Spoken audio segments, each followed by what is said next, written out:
Swinging a high drive into center field. Hits at the wall. It is gone!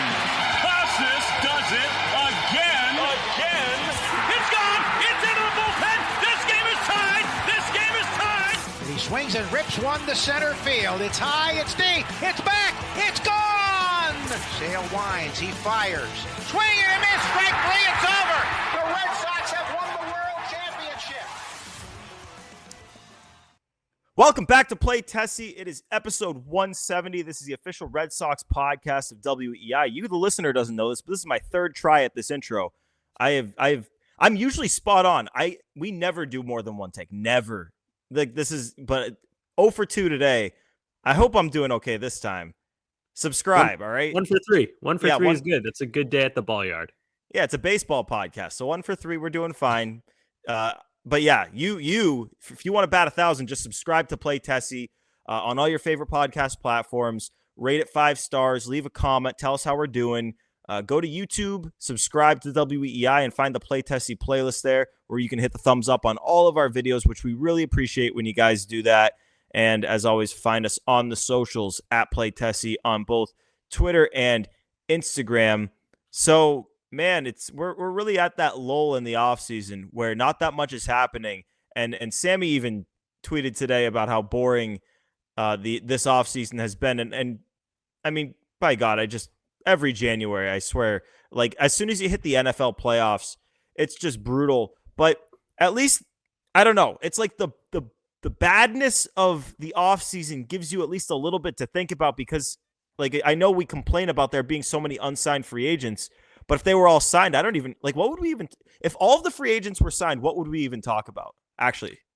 It's a good point. I mean, I think it would be better if more free agents were signed, but not all of them, because then we could start doing, like, team outlook stuff. Yeah. Like, right now, we have no clue how good the lineup's going to be. That one right-handed bat that we've spoken about on every single episode for the last 17 years, it feels like, that changes a lot. So we really can't even do outlook stuff. But, on the other hand, we can still talk about Alex Bregman, Tanner Scott, all these Flaherty, Kenley, these free agents who, the rumors are still out there. But even now, the rumors, like, when was the last time we heard a solid rumor aside from the one that we're going to discuss shortly?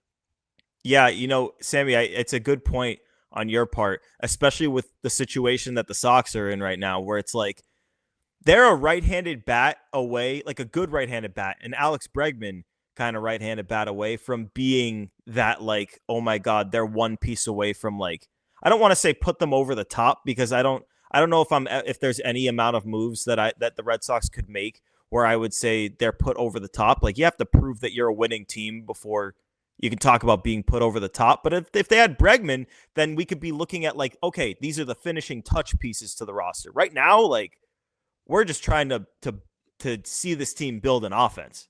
We don't know on the Grichuk-Bregman spectrum where they're going to land for that right-handed bat. We're going to be talking about that spectrum for years to come. Like the Grichuk-Bregman spectrum all season, man. Oh, God. Pat, how are you feeling today, Pat, on the Grichuk? Not even talking about Grichuk or Bregman. Just talking you, Pat. How are you feeling today on your birthday on the Grichuk to Bregman scale? Happy birthday, Dr. P. Thank you. Today was not a Randall Grichuk birthday. Let's go. That's a good thing. It was more toward the Bregman side of things. Work did nothing, and it was kind of nice. But yeah, I mean, I don't know. We really don't know what the offense is going to look like. I think it should be pretty unanimous. This is a better team than last year already. If they are done, this is a better team. Downside, better team, yes. Bad news, they had 3 division winners and 3 wildcard teams ahead of them last year. So where did they fall on the, instead of, Grichuk to Bregman scale, last wildcard to top seed in the AL? I don't know, but hopefully there's more to come. Yeah, to me, like the whole are they better discussion, I like to think they're better. I like to think so. I think that the pitching depth gets them there, but they are very reliant on guys who haven't done it before or guys who haven't done it in a while. to do things that they haven't done before or in a while. I like where they stand more so because I think everyone else has just gotten worse or at least hasn't gotten better. But I mean, we can talk about the Bregman rumor of the day because that really is, and we've talked about this for what seems like how long have we been talking about Alex Bregman on this show? Because we talked about Soto for a while, and then I actually we talked pitching. Yeah, I mean, I jokingly said we've been talking about it for 17 years, but I don't think we've been talking about him for that long. It's just been a lot of Bregman discussion in the last like month or so. It's not like Crochet we talked about for months, multiple months. This has been like a really high peak of volume, how much we're talking about him, but it's only been like what do you like a month or so?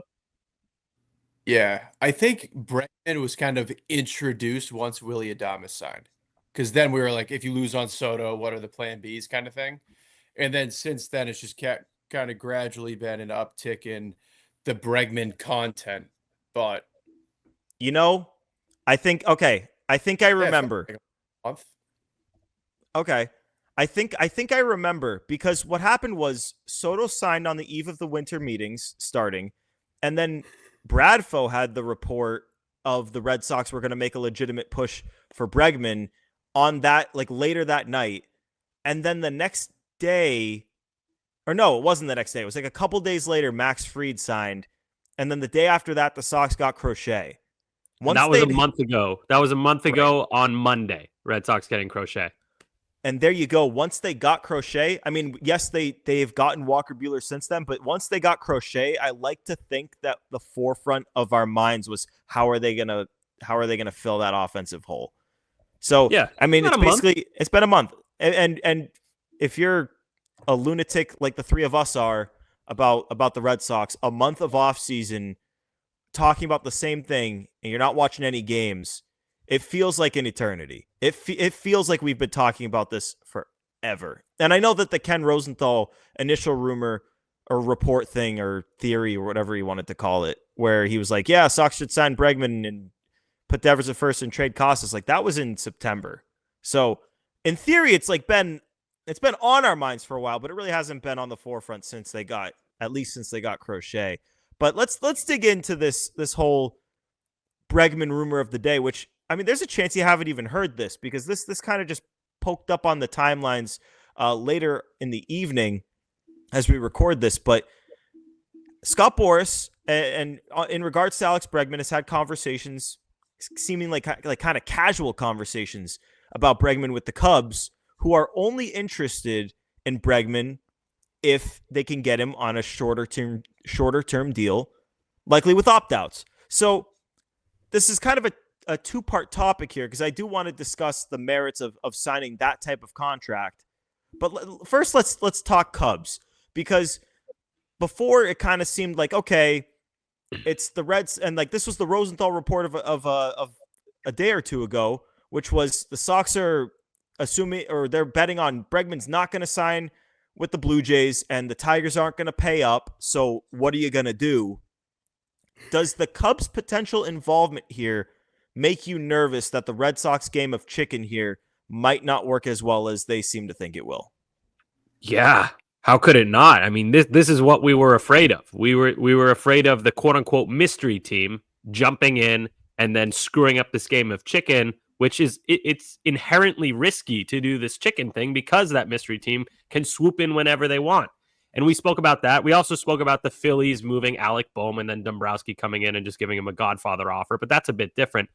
The Cubs flirting with Bregman about a short-term offer. I'd prefer that for the Red Sox. I'd be willing, if I'm the Red Sox, I'm willing to give Bregman 5-6 years, whatever. Not ideal, but that's still great for the team. If you could get him for 3 or 4 years at a higher AAV, I think that's even better. The issue with that is I think he would have signed already if that were an option because he's still out there. The Tigers clearly want him. The Red Sox are being a little flirty and the Blue Jays are. They're Blue Jaysing.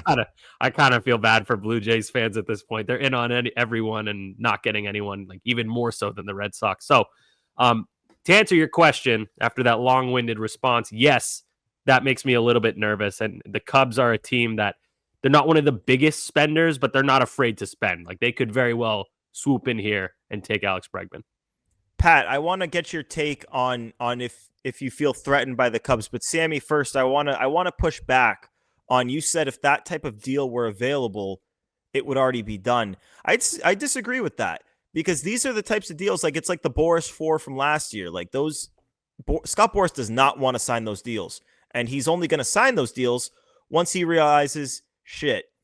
I fucking have to do these deals because spring training's going to start soon, and like, man, my client's he's on my ass. He wants a team. He wants to go to spring training, and I don't have anything for him. And like, if you want to sign something right now, like this is what you got to do. Yeah, that's kind of what I'm saying is that like if he were willing to take a deal like that, a short-term deal, he would have already taken it. He's probably not willing. The only way he would take it is if it got pushed all the way to the end of the offseason.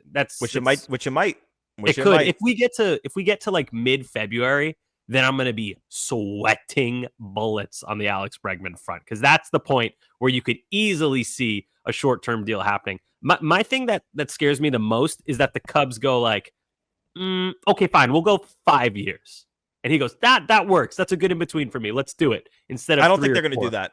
I don't think they're going to do that. Based off of the reports coming out of Chicago this offseason, like that is an owner that doesn't want to spend.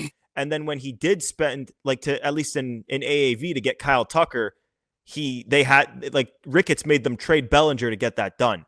Pat, Cubs, do they scare you? And does Scott Boras discussing the short-term deal with the Cubs scare you? No, like not even remotely. If the short term with opt-outs is the contract that they're like dialoguing, no, because if that's on the table for the Chicago Cubs, that's on the table for a lot of teams, the Red Sox being one of them. And when it comes to outbidding the Ricketts, John Henry's a cheap bastard. Not the Ricketts family. He looks like Elon Musk compared to the Ricketts family. So no, the report doesn't really scare me. But like Sammy said, if they go, you know what, 5 years, and again, I don't think that's going to happen. They've shown no indication of spending on multiple year deals in quite a while, since Dansby probably. Yeah, it doesn't really scare me. But if that's, I actually think it's kind of encouraging because if that's a deal that he's open to, I even like the Sox more in that circumstance. Well, that's where I want to go next with this is like the merits of a short-term deal with opt-outs. And I think teams love these because it obviously mitigates the risk. But the issue that I have with these for a player like Bregman that has the qualifying offer attached, and I'll use an example like Blake Snell last year with the Giants. He signs that short-term deal, like it was like 3 years or something, and it had opt-outs every year. He pitches great in the Giants gave up a pick to get him. He pitches great in his first year with the Giants. The Giants don't trade him, and then he opts out. And then he leaves for the division rival. So the Giants paid a shit ton of money, and they gave up a draft pick to get 1 year of Blake Snell in a year in which they didn't make the playoffs. That to me is an all-out disaster, and that's to me is honestly maybe even worse than if you sign a 6-year deal and he's flamed out in year 3 or 4. Like that's terrifying to me. But the Bregman case, it's interesting because he's not young. So like if they do it and he plays well and he opts out entering his age 32 season, he's not going to get some crazy mega deal. And if the Red Sox want to keep him, presumably they could do it. And you know what? If you bring Bregman and he's going to be your team leader, like you've got to keep him at that point. Yeah. And Gordo, to add on to that, aren't the Red Sox the perfect type of team to do a deal like that where they can take that risk of Bregman opting out because you have Christian Campbell, Marcelo Meyer coming up who play both, infield spots. You could make it work somehow. On top of that, you got Rafaela, Hamilton, Grissom, other guys who can fill in. So like, I don't know if that were the Red Sox, I think that's preferred over a 6-7 year deal for Alex Bregman at his, if Bregman were 27, I would feel a lot differently, but he's 31 on opening day. So yeah, man, I don't know. I wanted you guys to kind of like talk me out of being nervous, but like, I don't know. I don't think the Cubs are as cheap as you guys say. And just makes me nervous that this game of chicken is going to get busted up. Well, with the Cubs, what you'd have to be worried, like, because I think the Red Sox as an organization, I don't know, they're in pretty similar spots. It feels like the Red Sox maybe want to compete a little bit more right now, but the Cubs have an awesome farm system, and as it stands, like as of the end of last season, they were in a better spot at the major league level than the Red Sox. They are pretty close, and they can offer the Bregman the chance to play third, where the Red Sox presumably, at least in year one, couldn't. Yo, I swear to God, I had this conversation, I think yesterday or the day before, with my friends from Chicago about how the Red Sox and the Cubs are in similar positions, but like slightly different. It's true. They're both like good but not great major league teams, and then strong farm systems.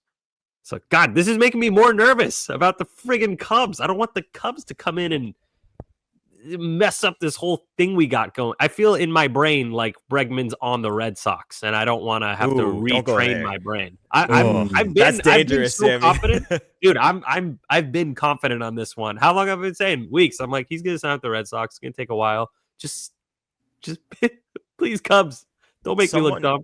Someone asked me on Twitter. It was either today or yesterday, and it was like, when do you think Bregman's gonna sign, and who do you think he's gonna sign with? And for the who do I think he's going to sign with, I said, like, I guess I would put the Red Sox ahead of all of the other teams, I suppose. But if it's Red Sox versus the field, I overwhelmingly take the field. Right. Yeah. Red Sox, the most likely individual team, but you would take the field over them still. Right. Yeah, that makes sense. That's kind of where I'm at too. But that doesn't make for good podcasting to say, I will take the field. I'm taking the Red Sox. I mean it though. Pat, would you does the prospect, if Bregman was willing to take a short-term deal with opt-outs, does that excite you? Like, do you prefer that over signing him to, we'll say, a 5 or a 7-year deal?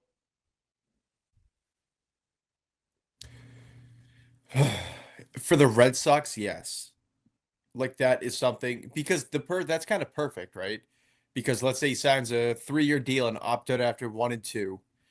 In that time frame, you kind of see what you have in Christian Campbell, Marcelo, and Roman. If you need them, you just re-sign them. If you're at a point where the major league level is flourished and, the bats are no question, you're good to go. Storasis and all these guys are taking steps forward as leaders. Perfect. You don't really need Bregman. The flip side of that, if he truly is open to kind of that short-term, high AAV deal with opt-outs, he's 100% going to be, a Met, a Philly. Like, the Sox are going to lose ground at that point. And I don't think they land him if that's something that's going to happen. It's a good point, Pat. And like, this is, and Sammy was just alluding to this earlier in the show, but that is the risk you take by playing the whole waiting game. And we talked about this a couple of weeks ago, with why it's different than the JD Martinez waiting game, because with the JD Martinez waiting game, that guy was a DH, and at the time, only half the league had DHs or had DH slots. And of course, out of those teams, probably at least half of them had guys that needed to DH in those slots, probably even more. The difference with Bregman is this is a guy that is versatile enough where if you want the guy, you can fit him on your team. And yeah, Pat, I agree with you. I think and you see it here with the Cubs. If that contract option, the short-term deal with opt-outs is available, plenty of other teams are going to jump into the race. Like, now you're going to have to prove that you're a more enticing destination, or you can offer more money, or you can offer a more enticing contract structure than those teams. Right now, like, if you want to give him the structure of the deal that he wants, like, presumably he's yours. Let me ask you guys a question here. Rank the 3 options in terms of what you'd like the most. Sign Bregman on a 5-year deal, sign Bregman on a 3-year deal with opt-outs both the years, or don't sign Bregman at all. What was the 3-year one? 3-year is that there's an opt-out which year? After each of the first 2 years. So every year. Okay.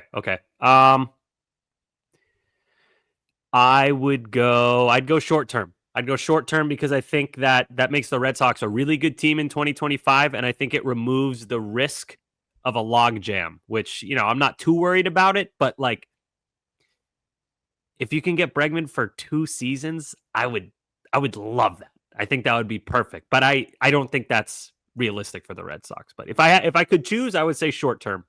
Well, the issue with the 2 seasons thing is that for it to be 2 seasons, he has to be bad in year 1. Or not up to his standard. Yeah. Well, what's the... Because, 2 years, you're right. 2 years is the best case scenario. Yeah, 2 years is the best. But yeah, if there's an opt-out after the second season, I feel like that's even better. But I don't know if he would. I don't think he's doing that. What if you jack up the AAV, make it much higher for those first 2 seasons? Like, what if you went like 40 mil and then 40 mil and then... Oh, okay. Whoa. So, but that's what I'm saying. Like, that's what you'd have to do. I was gonna say 35. That's pretty high. Pat, you're muted. 3 for 105 is like a high AAV realistic 3-year deal. 3 for 40 is banana land. That is nuts. Okay, Pat, let's get your ranking here. Would you rather... Okay, rank it in order of preference. What you like most first. 5-year deal, and we'll say like 5 years, 150 mil. 3-year deal at 3 years, 100 mil, but there's opt-outs after every year of the deal, or don't sign the player at all. Rank them. I'm going 5 years, short term, don't sign at all. I think 5 years, so this upcoming year will be his age 31 season, correct? So you get 31, 2, 3, 4, 5. 35, like we've seen guys play a pretty decent second base at 35. Like Kipnis and Dozier and Utley, like there have been guys who he kind of fits that mold where he'll age kind of gracefully at the position. And then on top of that, he's like a veteran leader who's going to kind of age these young guys into their primes. Like 5 years from now, Roman, Campbell, Meyer, Devers more in his prime, Casas more in his prime, Duran, who knows, but like there's like an usher there to get them to their primes. I think that's a perfect window is 5 years. And not to mention, when that deal comes off the books is when you're going to need to start paying these guys. And like, even if you extend them early on, that's when they're like, I get that in terms of the luxury tax purposes, like it's going to be equal every year. But the way these extensions work, and like, if you want a baseline to look at it, go look at Cedon Rafael and Brian Bayos too. They're making peanuts this year, next year. But by the end of these deals, like they're making 12, 13, 15, 18, whatever, $1 million. So by the time that those kids that are about to come up now are making money, presumably Bregman's deal comes off the books, which is why, to me, my order of preference is to just give him the longer term deal and don't have the risk of giving a pick and a shit ton of money and jumping over the luxury tax just to lose Alex Bregman after he balls out and then he goes to another team when you need that guy on the roster. Like we saw what it was like when they lost Xander Bogaerts, their leader. We saw what it was like when they then lost Justin Turner, their leader. There was a void of leadership. And I don't think it would be good to have Alex Bregman come to this team. And especially, obviously if Trevor Story were to opt out, I don't think anyone would be complaining with how that contract has gone. But in terms of leadership, if both and Bregman have the opportunity to opt out and like, man, obviously you could re-sign him, but I don't think there's any shot. I don't think there's any shot Story opts out. He would be 34 years old at the time of his opt out, 33 or 34. Like, I don't know. I'd have to look at it, but I think there's more of a chance than you think. Like if he has the year that he had this past year, which offensively was not good, if he stayed healthy for the whole year and put up those numbers that he did stretched out for a full season, he probably puts up enough WAR in that year where he would probably have opted out. Now, granted, him staying healthy is a huge if, but that's what I was gonna say. It's a huge if he stays healthy, and then we're talking about like 3 years down the road from now. Like, how's he gonna look? I don't know. But here, I was gonna say, what would be the perfect contract? In theory, perfect contract for Bregman. 4 years, $125 million.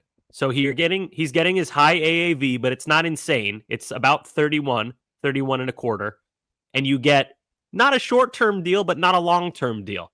The problem is he'd hit the open market again at age 35. So I don't know if I don't know if he would love that, but that's not the worst thing ever. That's my sweet spot right there. 125. That's the issue here. Is I feel like that deal. You said it that you don't know if he would want to do it. I that's where I stand there, because I feel like if you're Bregman, you want a deal that's going to take, like, if you're going that far, go as far as you can. And if you're not going, like, if I'm Bregman, I would rather have the 3-year deal with opt-outs than a straight 4-year deal. And there would certainly be teams willing to give him that 3-year deal with opt-outs. So I don't think there would, unless you gave him like maybe even more money, like it was like 4 years, like 160, like he would do that.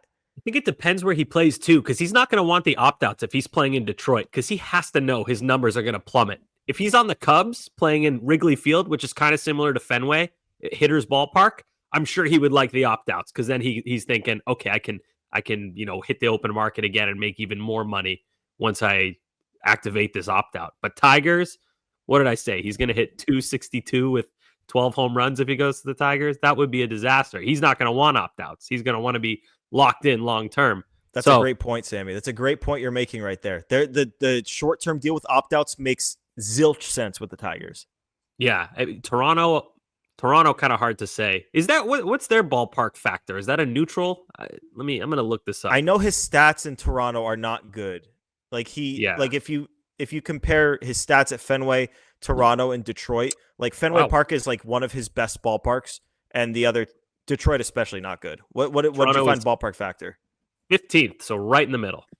Right in the middle. Philadelphia, though, if Philadelphia jumps in, that's scary, though. That ballpark is perfect for him. Yeah, Nothing they're 11. is more perfect than Houston, though.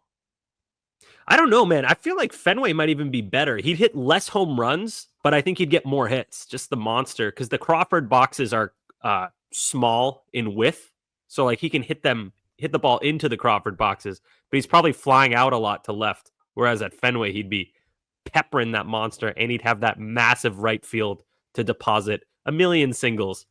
Oh my God, just sign this guy. Yeah. Well, let's talk about we kind of almost got into it before when we were talking about when it comes time to pay the kids, and when it comes time, or if you extend them when that money kicks in. But You're passionate about this. I like it. You're very passionate about this topic, Gordo. About paying the kids? Yeah, I am. Yeah. I am, because I'm with you. You go back to the Mookie Betts early seasons, to the Xander Bogaerts early seasons. Like, if they found ways to lock those guys up, and like they were talking to those guys, there was just gaps, and the team wasn't willing to bridge those gaps.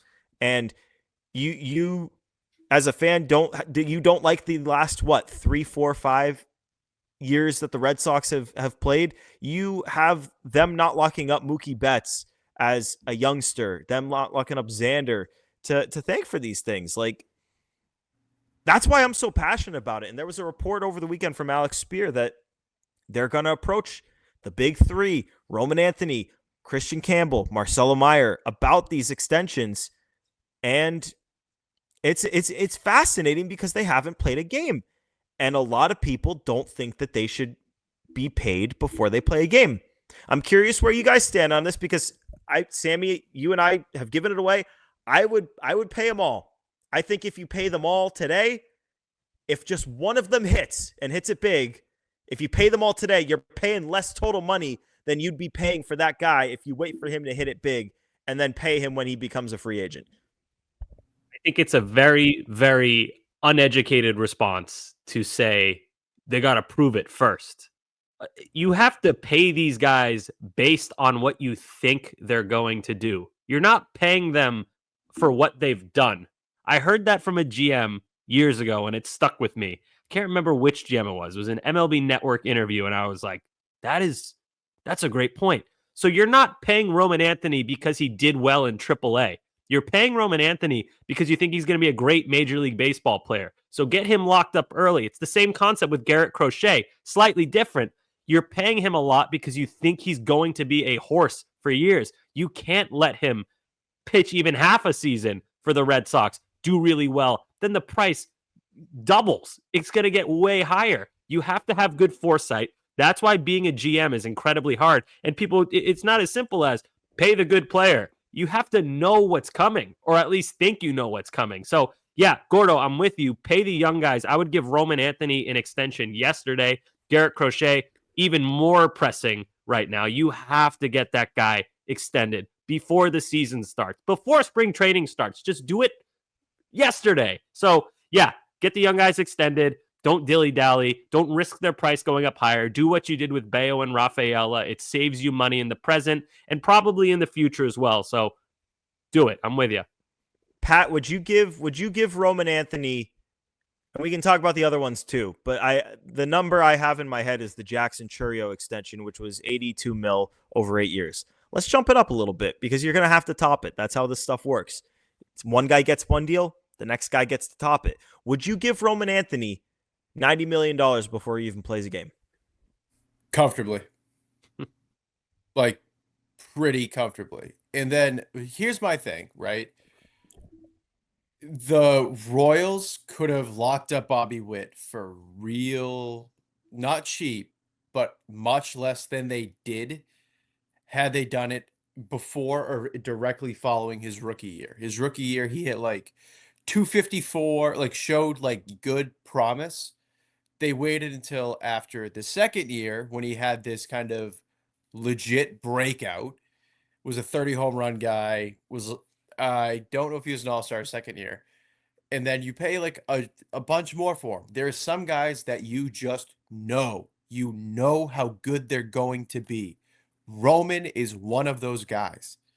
Every level through the minors, he has done nothing but impress. Power numbers, on base, strikeouts, walk, defense, everything across the board.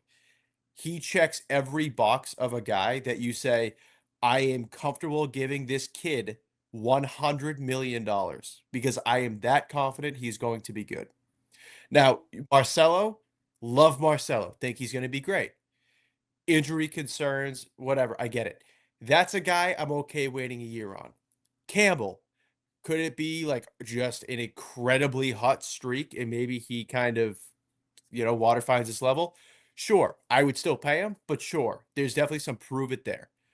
Roman was a stud in high school, stud in rookie ball, stud in single A, double A, triple A.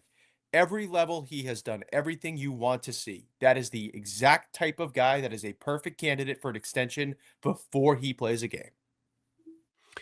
Good points, Pat, on the other players you mentioned. I didn't even consider that.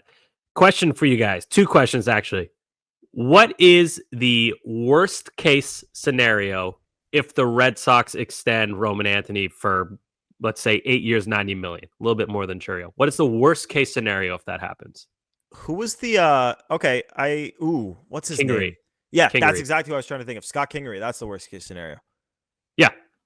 Phillies were totally fine after that because ultimately in the game of Major League Baseball, that is pennies over a long term. So that's another thing to consider. The risk is like, it's a risk, but it's not like you're not signing Alex Bregman for a $200 million deal type risk as he's 31 years old. That's a big risk. This, much smaller in my opinion. Second question, what is the worst case scenario if the Red Sox don't extend Roman Anthony before he gets to that major league solidified player category? Mookie Betts. Okay, so which worst case scenario sounds worse? I think it's pretty obvious. The Mookie Betts one. You don't want your star player walking out. I'd rather take the risk and have the guy be, he's Scott Kingery. He's not very good, whatever. They wasted 11 AAV a year. That sucks. Whatever. Move on. Rather than, oh my God, Roman Anthony's a top 5 player in Major League Baseball, and now he's leaving and he's going to the Dodgers. That is a knife to the heart compared to a slap on the wrist. So just stuff to consider. And then the middle ground of those, you can look at Rafael Devers. I should have given this example when I first brought the topic up. When you have a guy like Devers, like, yeah, he didn't get away, but this is a guy where the Red Sox were talking about extensions at like a third of the value that he ended up getting. And they just weren't willing to bridge that gap. And it cost them multiple hundreds of millions of dollars, which, like, I'm thrilled that Devers gets to stay here and that we get to keep watching him play. I'm also thrilled that Rafi got paid. Super happy for him, happy for his family. But for the Red Sox as a team, as a business, as an organization, yeah, it's smarter to get that guy locked up in 2019, even in 2018 before the breakout happens. Like, man, with Roman Anthony here, Like, he is 20 years old. You could give that guy a 10-year deal, and that's going to allow him to hit the market again at age 30. Like, you can give him generational wealth for the rest of his life, and he doesn't have to prove a thing to get it. And he'll get to do it again. It's not even like he gives up his earning potential. The key here, he'll get another shot. Yeah. Yeah. And Gordo, by the way, you mentioned sounding smart. A lot of people gave the Brewers crap when they did this extension to Churio before playing a Major League Baseball game. Now they got him for dirt cheap. His rookie season, he puts up a 3.8 WAR a year, the B WAR, if you're into that. And he sucked for 2 months. What'd you say? And he sucked for the first 2 months. Like that. This is all coming. Like, he was incredible. Right. He had a bad start. And remember, everyone's ripping the Brewers to shreds. The guy puts up a 3.8 B WAR season. He's a 2020 guy, 21 home runs, 22 stolen bases, 791 OPS, and a 117 OPS plus. That is as a 20-year-old rookie. Jackson Chourio put up those numbers. So now the Brewers don't look so dumb. They look like geniuses. They got this kid locked up for dirt cheap for the foreseeable future because they took a risk. And you know what? If he stunk, they'd probably be fine too. So I think it's a no-brainer that you got to extend Roman Anthony. I'm just talking about Roman Anthony. Like Pat mentioned, Marcelo Meyer, different conversation. Christian Campbell, a year ago, I would bet half the people listening to this podcast had no clue who Christian Campbell was. He wasn't. Yeah, he was not a top prospect. And, I don't blame anyone for not knowing who he was. He burst onto the scene. He was the, Baseball America, minor league player of the year. Just an incredible season. So those two, less aggressive. Roman Anthony is the number one prospect in the world. You should extend that guy at Red Sox. Yeah, and I think the key here, and I want to go back to Chourio for a second, because I know a couple people who worked for the Brewers and worked directly with Chourio, and when they signed that extension, they said, yeah, there's no risk here because this is a kid who just likes to show up and play baseball. He doesn't care about anything else. Like, he's just a baseball player. Like, the money is not going to change him. And that's the key. You have to identify with your guys, especially if you're extending them at this age, like even more so than when you're signing them as free agents later, or even to extensions when they've already played in the majors. Like, if you're signing guys to extensions that haven't played games yet, you have to know that the money is not going to change the person, change the motivation, change the approach, change the work ethic. Like, and that's up to the team. That's up to the people who've worked directly with these guys for a year, 2 years, 3 years to know. Like, that's not something that anyone in the media is going to know. That's not something that anyone on other teams and other organizations is going to know. That's going to only be something that people who've worked directly with these guys in the minor league levels is going to know. And I hope that these three guys, all like Roman, Marcelo, Campbell, like, they are all great dudes. They've been really nice to us. They seem like great human beings. And on the surface, from what I know, I don't think that deals like this would change any of them. But that's up to the Red Sox to figure out. That's up to them to know. And it's the most important thing when talking about extensions at this stage. Yeah, I don't think it would change them either. You got to consider these are like 20-year-old kids. They've been playing baseball their entire life. So to stop caring about it all of a sudden would be a massive departure from what they've been doing their entire life. So also, by the way, you want to get motivated, get paid, and then play poorly in the city of Boston. The fans and media will motivate you very, very quickly and efficiently and aggressively. So yeah, I don't worry about the motivation aspect of this whatsoever. Pat, do you have the DM ready? We got to get to the listener DM of the week before we get to enough said and get out of here. I do. And I actually love this question because I think this is super intriguing. Currently writing this DM after making this account after one of Chris Cotillo's workshops. Shout out Cotillo. Wait, really? Yes. That's awesome. Go Cotillo. Let's go. I just made the account. My question is, can Cedar Rafaela become the Michael Jordan of Eduardo Nunez's? Okay. I want to back this Wait, like up. the best utility player ever? Yeah, that's Yeah, that's what he's saying. The way that was framed, that's so... Dude, Cotillo's class works. That was framed beautifully. This is a perfect advertisement for Cotillo's course. The Michael Jordan of Eduardo Nunez's. Chef's kiss. Beautiful. Sure, by the way. Yeah, that's my answer. I would love it if he could become the anything of Eduardo Nunez's, because that means the Red Sox made moves and pushed Duran to center field and made Cedar Rafaela earn his at-bats in the utility spot, which is what I think should happen. He could be great at it because he could play multiple defensive positions really well, especially center field. Michael Jordan, I don't know, because I think the Michael Jordan of utility players might need to hit a little bit more than I think Cedar will, but he could be a really good utility player. That's the role I would like to see him in until... Who's the current Michael Jordan of utility baseball player? Oh, I know. This is easy. I have the answer. Never mind. You guys got him? No. Ben Zobrist by far. Oh, yes, definitely. Yeah. He was. That was like an all-star. A guy who I think Cedar, like his maximum value as like a utility guy. Remember how good, and this is gonna sound crazy, but this is a compliment. Remember how good Chris Taylor was in his prime? Oh yeah, like he got paid, dude. Like that, it could be Cedar, and that is a perfect role for Cedar. Little second, little infield, corner, center, whatever. That's perfect for Cedar Rafaela. He was sick to have in Chris Taylor was really sick to have in fantasy baseball because you play him at any position pretty much and just fit him into your lineup if you guys had days off. But yeah, man. Sorry, let me change my answer then. No, I don't think Cedar could be like Ben Zobrist. Ben Zobrist was legit like Hall of Very Good kind of player as a utility World Series guy. MVP. Yep, World Series. That's the question: is do you think Cedar has a World Series MVP up his sleeve? I don't know, man. That's not too many guys win that. Steve Pierce won one of those. I don't know if that's far, but yeah, I get what you're saying. You got to be clutch as well. Zobrist also a switch hitter, which is cool. I don't know. That's a tough task. All right, let's get to some enough said before we get on out of here. Anyone want to go first? Sammy, you got one? Yeah. I don't want to use this guy's name because we don't do bullying on this show, but I'm sure you guys saw a Red Sox Twitter user commented on a Tyler Milliken post about how Alex Cora comped Roman Anthony to JD Drew, but with more energy.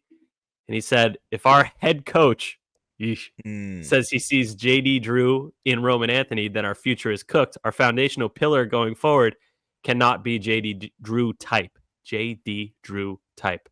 Bad take.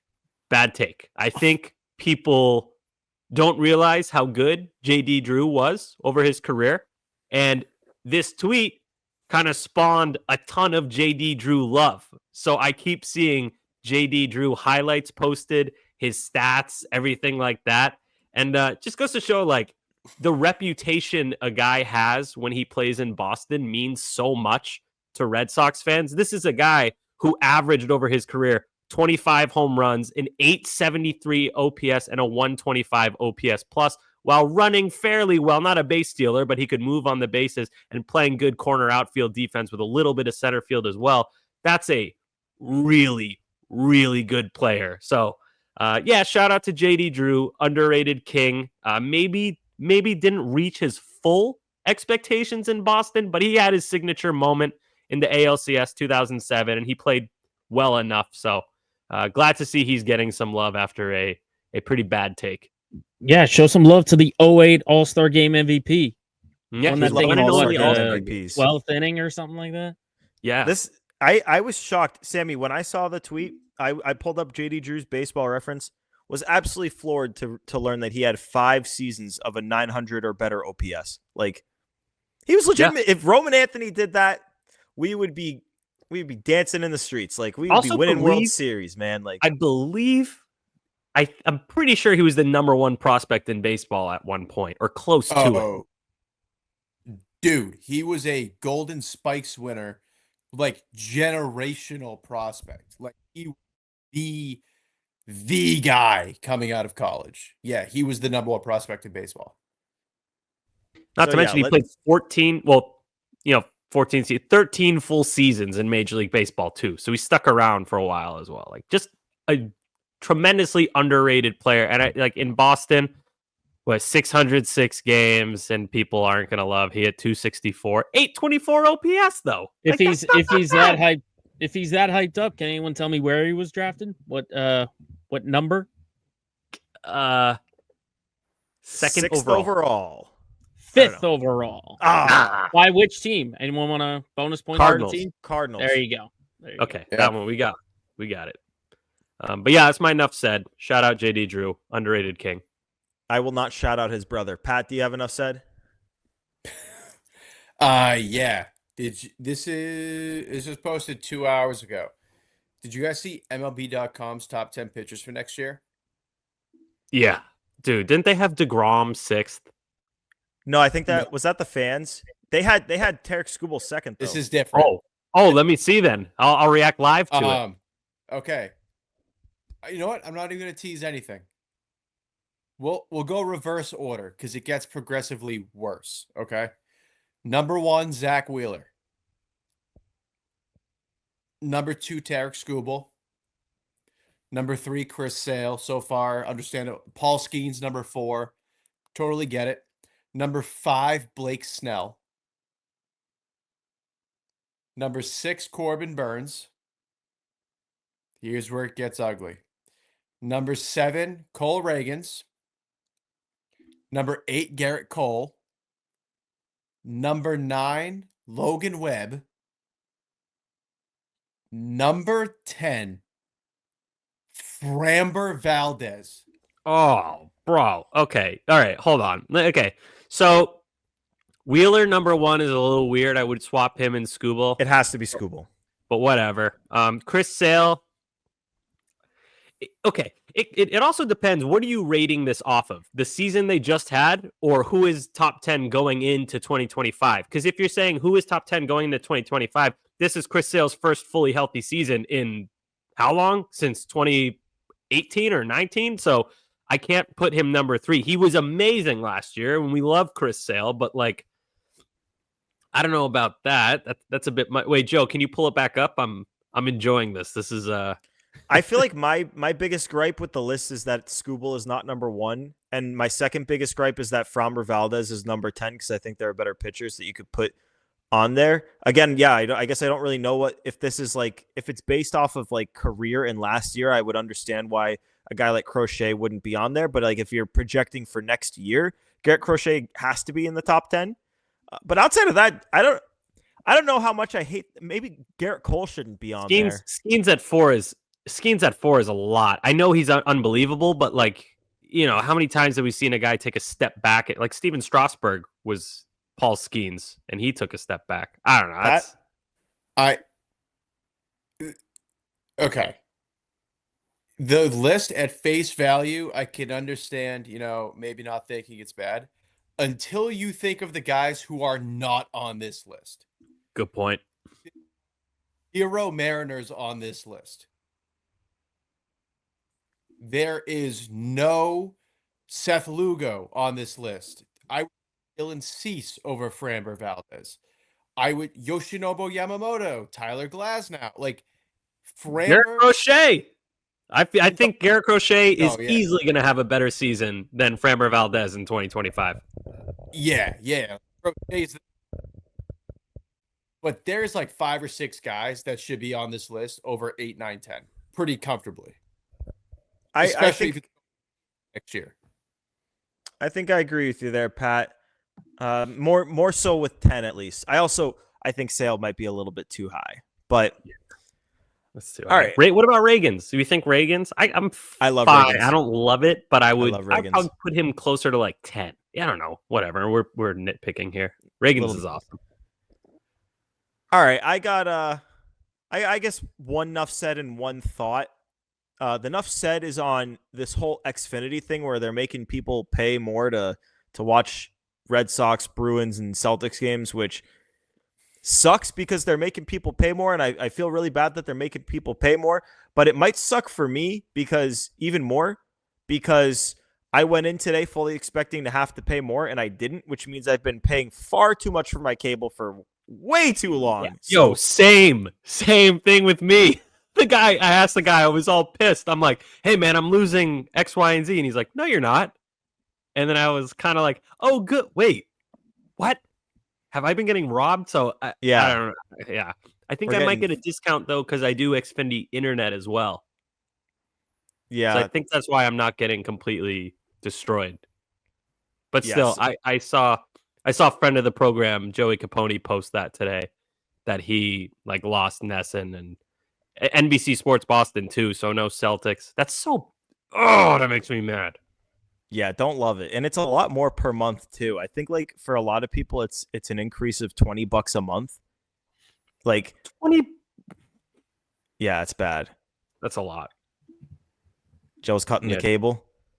I know. I've been using Fubo for a couple of years now. I split it with my sister and her fiance, and it's like 30 something a month.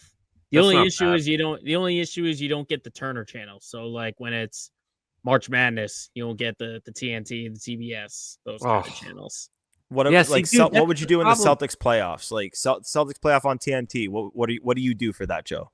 You hope and pray that you can bootleg it. Yeah, dude, I hate that. I hate how it's like a friggin' scavenger hunt to find the games if you don't have cable. That's why, like, 2023 playoffs for baseball, I just said, fuck it. I'll buy cable. I don't care. Yeah, it's the same for me. Like, I cannot stand, and it's not even just the scavenger hunt, it's the uncertainty going into it. Like, if the Red Sox have a playoff game on that night, I will not be able to function that day, not knowing until the last second if I'm going to be able to watch the playoff game. Like, oh my God, I've never related to something you've said more than the anxiety that you have all day, not knowing if you're going to get the game. It affects my mood. I don't even want to say this out loud because it's embarrassing. No, it's true. It affects my mood all day if I'm like, all right, am I going to have a pen? And then you check early and you're like, okay, it looks like I get the game, but I'm not 100% sure. And then you go back on game time and it's like, actually, for your package, you have to watch it on Dickhead TV because you don't have. So yeah, anyway, that's why I got cable. And my final thought, and you guys, if you have anything else to say it now, because no one's allowed to speak after this final thought. So if you have anything else, this is it. Speak now, forever hold your peace. It's boring. The offseason stinks. Yeah, the offseason stinks. But you know who doesn't stink? Anthony, the Red Sox fan. We need to give him a shout out on this podcast because as we're recording, once again, this guy just comes through in the clutch every single day, shouting us out. We get shout outs multiple times a day from this guy calling us. In this case, he called us bussin' smart, amazing, nice kings. All of us, the three of us, Joe got the shout out. Bradford got the shout out. Hogdale's on this list. Ed Hand's on it. Like Emerson Lazio's on it. Robbie Hyde's on it. Like he's just shouting out what's the boys. great? We don't know Anthony, the bussin' king, personally, but we all love the bussin' stuff that he does. He just brings joy to the internet community. Just calls everyone bussin'. So shout out Anthony. You're the king, the bussin' king. He's the bussin' along king. with Tristan Casas, who he declared the bussin' king of the Red Sox. So there's two. It's Anthony and Tristan Casas, the bussin' kings. Big shouts. And if I'm not mistaken, so he didn't send us a DM, but when we asked for the listener DM of the week, I'm pulling it up right now just to make sure. He commented on it, bussin' play Tessie. So this guy's absolutely the bussin' king. So shout out to Anthony, the Red Sox fan, and thank you all for tuning in to this edition of Play Tessie. Before we get out of here, remember, hit the subscribe button wherever you get your podcast. 5 stars rating. We really appreciate it. Leave a comment. Find us on YouTube. We're on the WEI channel where you can subscribe there. Find the Play Tessie playlist and hit the thumbs up on all of our videos there. As always, you can find us on the social accounts at Play Tessie on both Twitter and Instagram. For Sammy, for Pat, for Joe producing, it is Gordo here for Play Tessie episode 170. Thanks for tuning into this one. Peace.